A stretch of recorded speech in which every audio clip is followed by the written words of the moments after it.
Olá, pessoal, seja muito bem-vindo para essa aula de ossos. Minha missão hoje aqui é explicar um pouco sobre a fisiologia e anatomia do osso, relacionar isso com a fáscia e no final do vídeo a gente vai responder se osso é fáscia.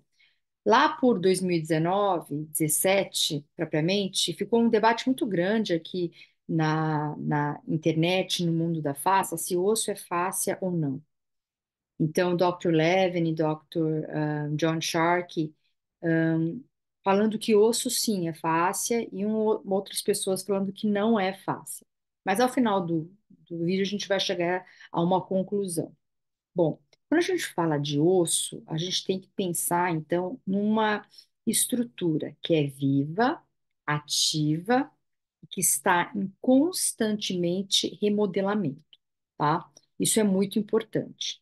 O osso, ele é formado por propriamente duas camadas. A camada mais externa, que é uma camada bem dura, né? Inclusive, quando a gente pega um osso e olha essa camada externa, nós podemos até nos questionar, mas será que esse osso é uma estrutura viva?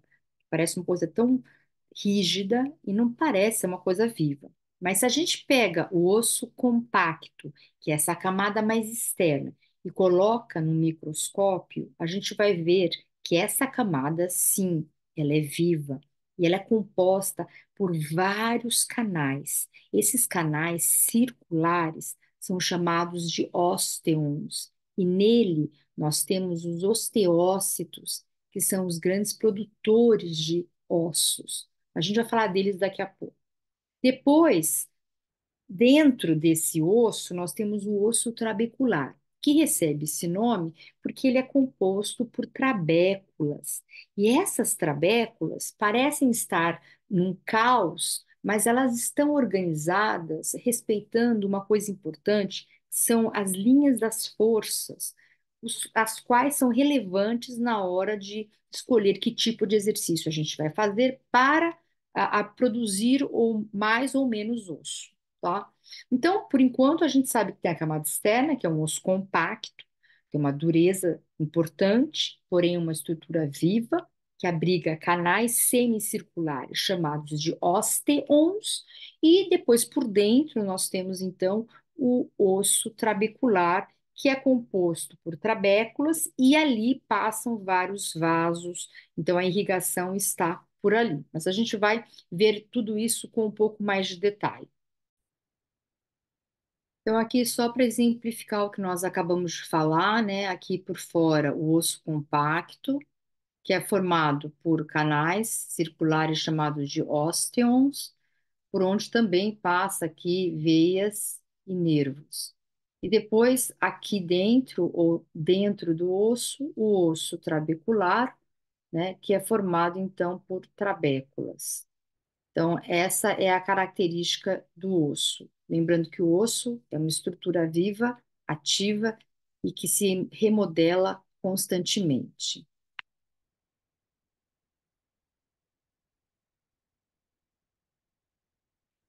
Bom, agora a gente vai olhar. Então, a gente está olhando aqui os ósteons presentes no osso compacto e a gente vai olhar ele mais de perto agora para entender que ele é formado, então, por outros canais circulares, né? Então, um ósteon, se você fizer um zoom, ele fica desse jeito. Esses aqui, esses marronzinhos, são as células, tá? Que são os osteócitos, que são células que produzem ossos. Esses osteócitos, você vai ver que eles vão ter o que a gente chama de citoplasma extension, que são essas pernas. E isso faz com que um osteócito se comunique com osteócitos vizinhos. Então, a gente tem uma rede intensa de comunicação entre essas células, chamadas de osteócitos, graças a essas extensões citoplasmáticas que nada mais são do que umas pernas que saem dos osteócitos para ele poder se comunicar com os demais. Isso é muito importante, tá? Porque toda essa comunicação gera no osso uma coesão de produção de osso e de transportar informações. No meio do ósteon, nós temos aqui, então, vasos, artérias e nervos, que são importantes porque vão nutrir essa estrutura. E essa nutrição, ela chega a todo o osso devido, então, a essa comunicação dos osteócitos.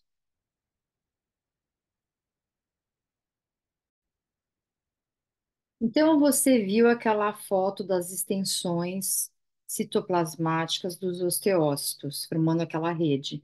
Aquela rede a gente pode também chamar de matriz extracelular, um nome que é muito comum para vocês. E nessa matriz a gente encontra a presença de colágeno, sim, temos colágeno ali, e uma substância chamada de hidroxiapatita. É, a proporção de colágeno e hidroxiapatita é importante porque é ela que vai dar a saúde desse osso. Quando essa proporção está desbalanceada, aí nós temos problema. O colágeno vai dar para esse osso uma característica mais de flexibilidade, resiliência e de força tênsil. E a hidroxiapatita vai dar uma característica mais de dureza, porque nada mais é do que cálcio e força compressiva. Então, já fica claro aqui para vocês que sim, nós estamos falando de biotensegridade, nós estamos falando aqui da distribuição de forças que são geradas no osso, graças à presença de colágeno, forças tênseis e força compressiva da hidroxiapatita, tá? Então, olha que beleza, a natureza é maravilhosa, porque tem uma estrutura no osso que vai dar flexibilidade e resiliência, e uma outra estrutura que vai dar a dureza. Então, a harmonia entre essas duas estruturas traz a saúde óssea. Muito bom. Então, a gente falou que tem a presença de colágeno e hidroxiapatita e que elas precisam estar balanceadas. Geralmente, a gente tem 30% de colágeno e 55% de hidroxiapatita. O colágeno, então, como eu disse, vai dar, então, essa propriedade de força têncil para o osso, essa resiliência, né? E a hidroxiapatita vai trazer mais a força compressiva e a dureza, né?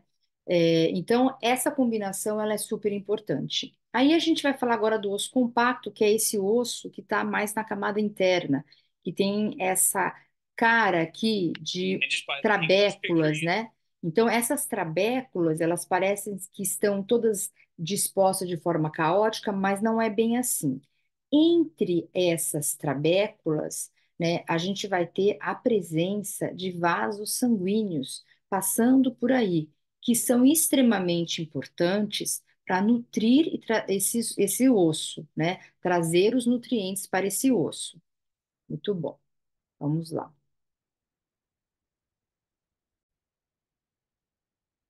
Antes que eu me esqueça, se você ainda não se inscreveu no canal, aproveita e se inscreve agora. É importante, tá? Para o nosso canal, para eu continuar trazendo aqui conteúdo para vocês. E já dá um like aí, tá bom?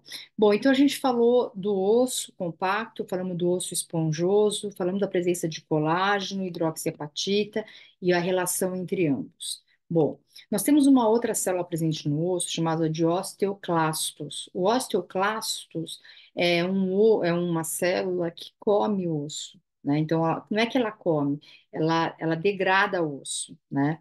Então, quando também a gente tem mais osteoclasto do que osteoblasto, a gente tem perda óssea, certo? Durante algumas fases da vida, por exemplo, na mulher na menopausa, onde ela tem menos estrogênio, o estrogênio é um hormônio protetor do osso, o que pode acontecer é que a gente tem uma quantidade maior de osteoclasto em relação ao osteoblasto. Isso vai gerando osteopenia e futuramente osteoporose, né? Por isso que nessa fase, na mulher, é importante que ela dê vários estímulos ósseos através de exercícios de resistência em várias direções. Vocês viram o osso trabecular sendo de várias direções as fibras, então exercícios de várias direções para poder estimular a formação óssea. Mas muitas vezes somente isso não é suficiente. Cada caso é um caso, né? Tem que se checar também a vitamina D, que faz, então, o metabolismo do cálcio, né? Precisa ir para o médico e checar ver como é que está a sua saúde óssea. Hoje na literatura a gente tem que algumas atividades são importantes e trazem muitos benefícios para o ossos. Então, por exemplo, a plataforma vibratória, ela usada adequadamente, numa frequência e numa amplitude adequada, ela ajuda a regeneração óssea, né? Tem até uma aluna minha que estuda isso, que é a doutora Mônica Longo. Vocês podem procurar depois no Instagram dela, tá? Eu falo aqui também na descrição sobre ela. Então, é importante nós pensarmos que o osso é uma estrutura viva, que precisa de estímulos para continuar se formando e continuar sendo saudável, tá? E aí a gente falou que a gente ia falar aqui no final se o osso é fácil. Me fala agora, você que acabou de ver a estrutura do osso tendo colágeno, matriz extracelular, sendo uma estrutura viva, é, a origem embriológica é a mesoderme, né? Será que o osso é fácil? Eu sou do time que acha que o osso é fácil, tá? Então, o que que muda isso na minha prática? Bom, saber se o osso é fácil ou não. Muda algumas coisas. Muda eu entender que essa estrutura, ela precisa de colágeno para sua manutenção. Então, como é que eu vou conseguir produzir mais colágeno no meu corpo? Treinamento facial é uma das soluções. Número dois, essas trabéculas em várias direções exigem movimentos em várias direções. E também, a gente já sabe, que para produzir colágeno, o fibroblasto precisa de estímulos em várias direções. Então, também isso repercute a minha prática. Outra coisa importante é nós entendermos, então, que no osso a gente tem forças que vão se contrapondo e se balanceando. Existe uma sinergia de forças, a força tênsil formada pelo colágeno e a força de compressão formada pela hidroxiapatita. Então, aqui a gente tem uma rede tensional, né, que ela é distribuída, e aí traz para a gente todos os conhecimentos da biotensegridade. E outra coisa importante é nós lembrarmos que no osso a gente também tem uma condução elétrica importante, né, formada por esses íons. E essa polaridade, essa corrente elétrica que passa, ela depende muito de fluidos, né? Então, os fluidos dentro dos ossos, esse sangue que está passando, tudo isso vai ajudar nessa condução elétrica e na formação de mais osso. Portanto, atividades práticas que contemplam mover fluidos no corpo, como, por exemplo, a plataforma vibratória, vão ajudar a produzir mais ossos. Então, veja, saber que se o osso é fácil ou não tem uma repercussão na minha prática. Abre meu olhar para que tipo de exercício eu vou fazer e por que que eu vou fazer aquele exercício.